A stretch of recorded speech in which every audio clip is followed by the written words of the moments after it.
Hello दोस्तों, आप देख रहे हैं लीगल हेल्प फॉर मैन और मेरा नाम है मनीष जांगड़ा। दोस्तों, बहुत सारे साथियों के सवाल होते हैं कि चाइल्ड कस्टडी का जो केस है वो कहाँ किया जा सकता है, जहां बच्चा रह रहा होता है वहां पर या फिर पत्नी द्वारा अपने मायके में भी उस केस को किया जा सकता है। तो दोस्तों, आज की इस वीडियो में हम बात कर रहे हैं Haryana and Punjab high court द्वारा दिए गए एक ऐसे फैसले के बारे में जो चाइल्ड कस्टडी की इस सवाल को आपको समझने में और जानने में मदद करेगा कि चाइल्ड कस्टडी का केस जो है वो कहां हो सकता है। इस केस का जो सिनेरियो है दोस्तों कुछ ऐसा है कि 2019 में एक शादी होती है। लड़की जो है रेवाड़ी की रहने वाली थी और लड़का जो है जींद का रहने वाला था, और शादी के कुछ टाइम के बाद 2020 में ही उनको एक लड़के का जन्म हो जाता है। और लड़के के जन्म के बाद जो है पत्नी द्वारा आपसी मनमुटाव धीरे धीरे बढ़ जाता है, और उसके बाद पत्नी जो है बच्चे को लेकर के अपने मायके यानी कि रेवाड़ी जाकर के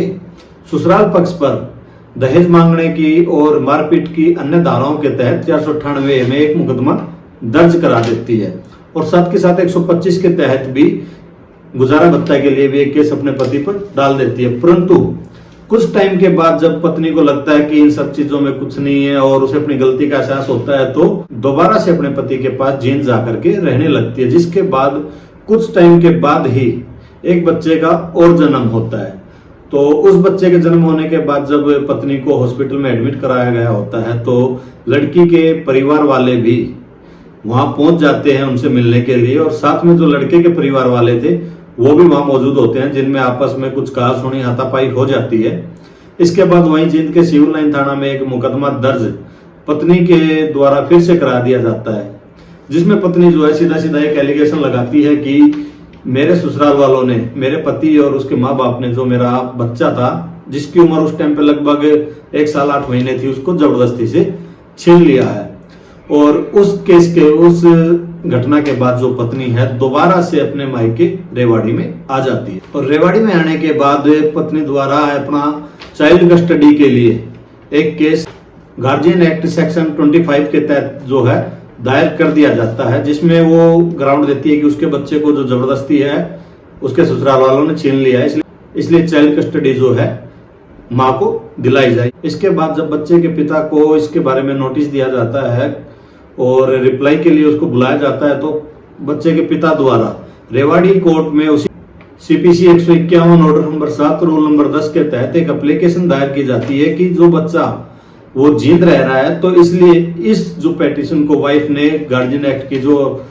केस वहां पे किया है इसको ट्रांसफर करके जींद पहुंचा दिया जाए। परंतु रेवाड़ी कोर्ट द्वारा उस एप्लीकेशन को खारिज करते हुए पति द्वारा दिए गए जो भी ग्राउंड्स थे उनको खारिज करते हुए उसकी एप्लीकेशन को डिसमिस कर दिया जाता है, जिसके बाद पति उस एप्लीकेशन को लेकर के उस केस को जींद ट्रांसफर करवाने के लिए लेकर के हाई कोर्ट में जाता है, जहां पर पति द्वारा दलील दी जाती है कि जो उसका बच्चा है वो जींद रह रहा है, तो इसलिए जो रेवाड़ी केस किया गया है उसको जींद ट्रांसफर किया जाए। साथ ही दूसरा ग्राउंड जो देता है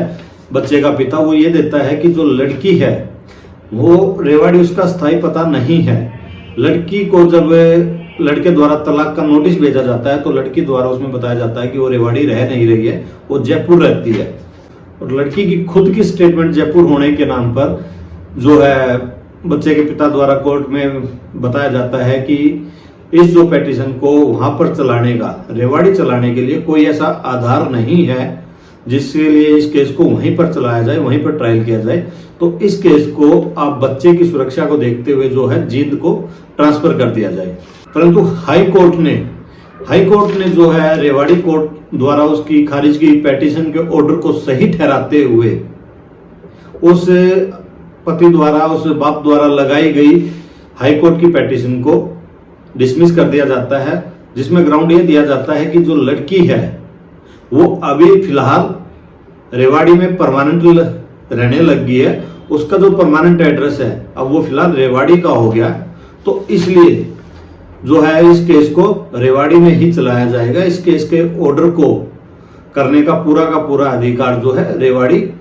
कोर्ट को ही दिया जाता है। तो दोस्तों, अगर आप लोगों के मन में भी ऐसा कुछ है कि जहां बच्चा रह रहा होता है वहीं पर केस चलेगा, तो ऐसा कुछ नहीं है दोस्तों।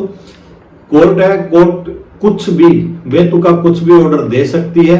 तो तो अगर आप इस चीज में भ्रम में रह करके आप अपने केस की तैयारी नहीं करते हैं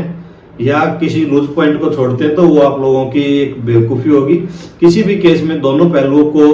ध्यान में रखते हुए ही आप लोग केस की फाइट करें तो रिजल्ट आपके फेवर में आने के चांसेस ज्यादा रहते हैं।